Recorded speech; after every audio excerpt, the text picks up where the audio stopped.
जय श्री धन्वंतरी। आप सभी को धनतेरस की हार्दिक शुभकामनाएं।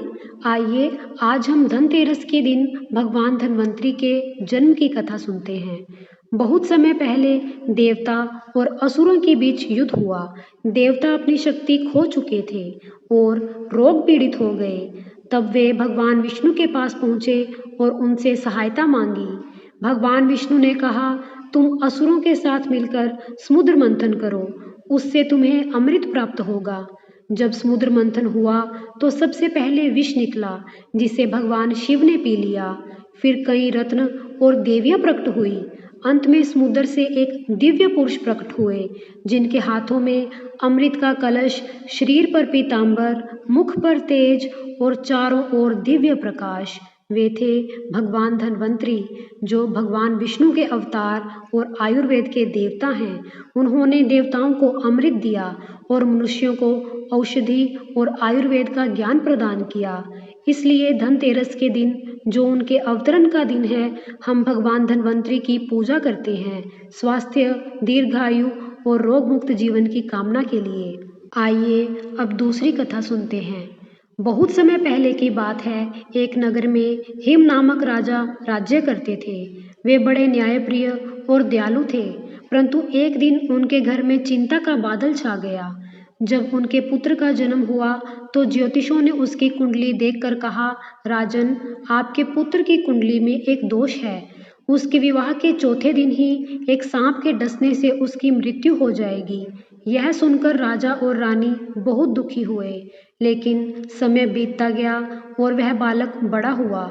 जब विवाह का समय आया तो राजा बहुत डर रहा था, पर नियति से कौन बच सकता है। विवाह संपन्न हुआ और नवविवाहित दंपत्ति को उनके कक्ष में भेज दिया गया। अब वह चौथी रात आ पहुंची, वही रात जिसे सुनकर राजा और रानी का दिल कांप जाता था।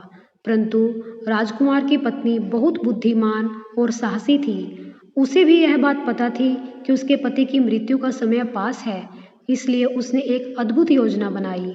उसने अपने महल के द्वार पर सोने चांदी के गहनों और सिक्कों का बड़ा ढेर लगा दिया और कमरे के चारों ओर दीपक जलाए। इतने दीपक कि पूरा कक्ष रोशनी से भर गया। फिर उसने अपने पति को कहानी सुनाते हुए, गाना गाते हुए सारी रात जगाए रखा। आधी रात का समय था। यमराज स्वयं सांप का रूप लेकर वहां पहुंचे।